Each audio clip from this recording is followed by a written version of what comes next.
बिस्मिल्लाहिर्रहमानिर्रहीम। गोश्त जा चिचड़ा लाहे उनखे साफ़ करे नंढियुनि नंढियुनि बूटियुनि में कटींदासूं।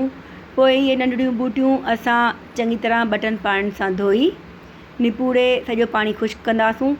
पोइ उन ख़ुश्क थियल गोश्त खे असां सनो मशीन में विझी कीमो पीअंदासूं। ॾिसो केतिरो बारीक ऐं सनो कीमो आहे। पोइ थूम, सावा मिर्च, अदरक, बसर ऐं थूम ही सभु मसाला असां हथ सां सना कटींदासूं या कंहिं मशीन में विझी सना कटींदासूं। पोइ ही मसाला असां शामिलु कंदासूं गोश्त जे कीमे में।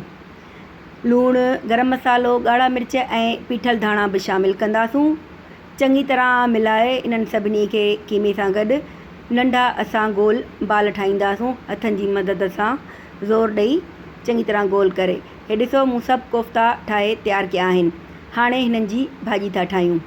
हिकु थांव में सनो कटियल बसर विझी तेल में हल्को गोल्डन कंदासूं सुनहरो करे।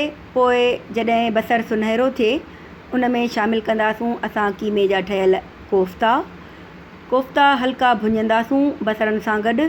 उन में शामिलु कंदासूं ख़ुश्क मसाला, दालचीनी, बलौंग, छोजीरो, हेड, ॻाढ़ा मिर्च, पीठल धाणा ऐं लूणु। पोइ कोफ़्तनि खे इन्हनि ख़ुश्क मसालनि सां गॾु भुञंदासूं ऐं शामिलु कंदासूं हिकिड़ो कुटियल टमाटो। पोइ चङी तरह भुञी टमाटे सां गॾु कोफ़्तनि खे पाणी विझी असां कोफ़्तनि खे ॻरण लाइ छॾे ॾींदासूं। जेसिताईं कोफ़्ता ॻरनि असां हिकु पटाटो धोई कटे ऐं ही कुझु बीह आहिनि जेके मूं अधु बॉइल थियल आहिनि, फ्रीज़ करे रखिया आहिनि। कुझु बीह शामिलु कंदासूं ॿोड़ में। जॾहिं हे ॾिसो सभु बीह ऐं पटाटा सां कटे भाॼीअ में विधा आहिनि।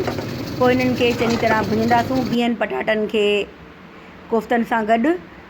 पोइ थोरो पाणी शामिलु करे कोफ़्तनि सां गॾु पटाटनि ऐं बीहनि खे असां ॻरण लाइ छॾे ॾींदासूं।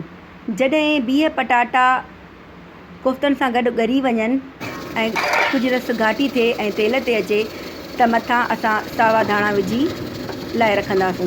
तयारु आहे असांजा सिंधी कोफ़्ता। सिंधी इन लाइ जो हिन में बीह ऐं पटाटा शामिलु आहिनि।